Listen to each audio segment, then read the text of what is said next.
D'abord Vincent Hervouette, l'édito international. Bonjour Vincent. Bonjour Dimitri. Volodymyr Zelensky, homme de l'année, Person of the Year 2022. C'est la couverture du Time Magazine. Il a été choisi hier, le président. Oui, l'image est sulpicienne. La béatification médiatique, le cheveu court, la barbe d'un poilu, l'œil clair fixé sur la ligne bleue du Dniepr. Le leader ukrainien porte son uniforme universel, t-shirt et polaire kaki. Il entre dans la légende au milieu d'une foule révolutionnaire, d'une farandole de drapeaux bleus et jaunes. On dirait une affiche de propagande du siècle passé. En rajoutant en fond de décor des moissonneuses-batteuses en batterie dans la plaine céréalière, on serait au pays des soviets. Et en le coiffant d'un képi fleuri, on serait à Vichy. Les journalistes de Time ont élu Volodymyr Zelensky parce qu'il a galvanisé le monde d'une manière jamais vue depuis des décennies.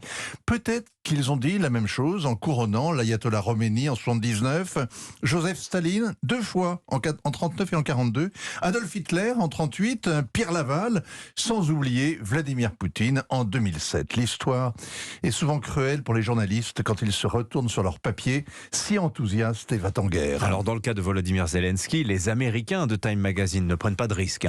Il est devenu une icône au matin du 24 février. On l'a vu partout en visioconférence, devant tous les parlements, à chaque sommet international. On l'écoute à peine, on admire l'acteur qui tient le rôle de sa vie.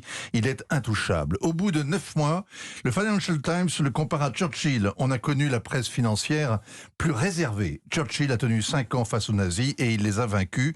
Si Poutine est vaincu, sans doute que Zelensky sera prix Nobel de la paix. Personne n'oserait dire qu'en Ukraine, l'arbre médiatique cache la forêt géopolitique.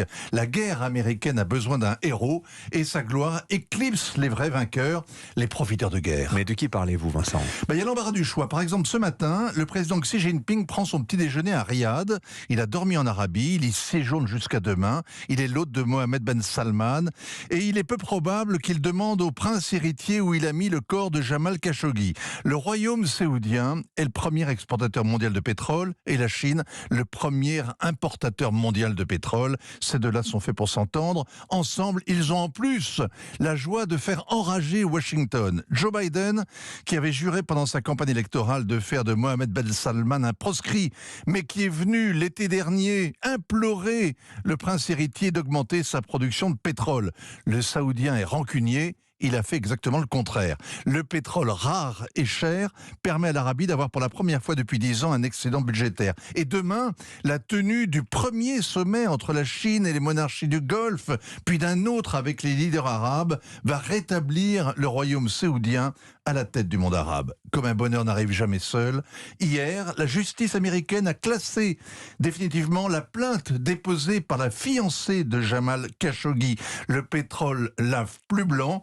Il efface toutes les tâches. MBS n'a pas les honneurs du Times, mais vraiment, c'est lui qui a gagné la guerre en 2022. Merci beaucoup Vincent Hervouette. J'ajoute que en fait, c'est Volodymyr Zelensky et l'esprit de l'Ukraine qui ont été récompensés par Time Magazine. Comme une nuance ou un bémol, on ne sait pas. C'est quoi l'esprit de l'Ukraine ? The Spirit of Ukraine. Le Saint-Esprit de l'Ukraine ? Je ne sais pas.